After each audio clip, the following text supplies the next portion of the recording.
திருச்சிற்றம்பலம். சுந்தரமூர்த்தி சுவாமிகள் அருளி செய்த நமச்சிவாய பதிகம் பற்றிய சிந்தனை.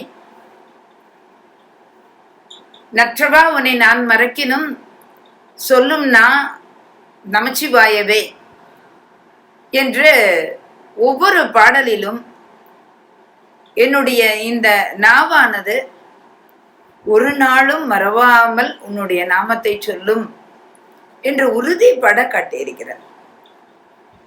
அதுதான் வேண்டும். இது நமச்சிவாயம்ங்கிறது மந்திரம். இது மறவாமல் நாம் சொல்ல வேண்டிய ஒன்று.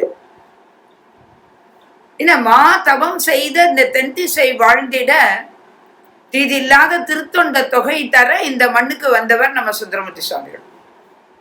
அப்படி வர்றப்பவே அவர் மையல் மானுடமாய் யான் மயங்கும் வழி ஐயனை தடுத்து ஆட்கொள்ள வேண்டும்னு கேட்டுக்கொண்டவர். அப்படி அவர் தந்த தேவார பதிகங்கள் அதுல நமக்கு கிடைத்தவை 100. எம்பெருமானுடைய திருவருட் திறத்தையும் அந்த கோலத்தையும் ஒரு நாளும் மறவாமல் வாழ்ந்தவர் அவர். அதை தம்மோட பாடல்கள்ல வைத்தும் காட்டி இருக்கிறார். எம்பெருமானுடைய நாமத்தை தன்னுடைய நாவிலே கொண்டு எந்த நிலையிலையும் அந்த நாமத்தை தாம் மறவாமையை இந்த பதிகத்துல சொல்ற. இந்த பதிகத்தை அவர் கொங்கு நாட்டுல பாண்டி கொடுமுடி அப்படிங்கிற தலத்துக்கு போன போது பாடியிருக்கிறார்.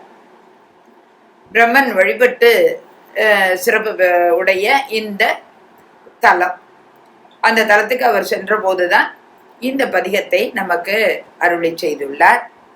இந்த பதிகத்துல இறைவனுடைய திருப்பாதத்தை நினைந்து நினைந்து போற்றுகிறார். அப்படி நினைந்து போற்றியதனால் எனக்கு பிறவாத முக்தித்தன்மை கிடைத்தது என்பதை பெருமிதத்தோடு சொல்ற. எம்பெருமானையே மறந்தாலும் அவன் நாமத்தை என்னுடைய நாவானது சொல்லும். இதுதான் வேணும். நாவிலே அப்படி தழும்பேற நாம் அதை சொல்லி வைத்து விட்டோமானால் எந்த ஒரு நிலையிலையும் நம்ம ஒரு நினைவு தப்பி இருக்கின்ற போது கூட நாக்கு அது பாட்டு நாமத்தை சொல்லும். அப்படி ஒரு சிறப்பு இந்த நாவுக்கு உண்டு. அதை இந்த பதிகத்திலே அருமையாக காட்டியிருக்கின்றார் சுந்தரமூர்த்தி சுவாமிகள். அஞ்சல் என்ற தொண்டர்களுக்கு அருள் செய்கின்ற அந்த பாண்டி கொடுமுடி எம்பெருமானுடைய திருவருள் கருணையை வியந்து பாடியிருக்கிறார். மறவாமல் பாட வேண்டிய மந்திர பதிகம் இது.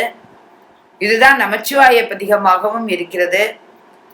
ஆக என்றும் நம் நாக்கிலே கொள்ள வேண்டிய பதிகம் இந்த மந்திர பதிகமாகிய நமச்சிவாய பதிகம். ஒவ்வொரு நாளும் நாம் இந்த பதிகத்தை கேட்டும் சொல்லியும் வருகின்ற பொழுது உண்மையிலேயே நாம் எம்பெருமானுடைய அணுக்கத்தை உணர முடியும். அந்த நாமத்திலே எம்பெருமான் இருந்து அருள் செய்கின்ற தன்மையை எல்லாம் நாம் உணர்ந்து பார்க்க முடியும். இதுதான் வேணும்.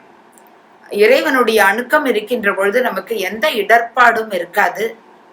எப்படிப்பட்ட சூழலையும் எதையுமே சமாளிக்கக்கூடிய ஒரு தன்மை நமக்கு கிடைக்கும்.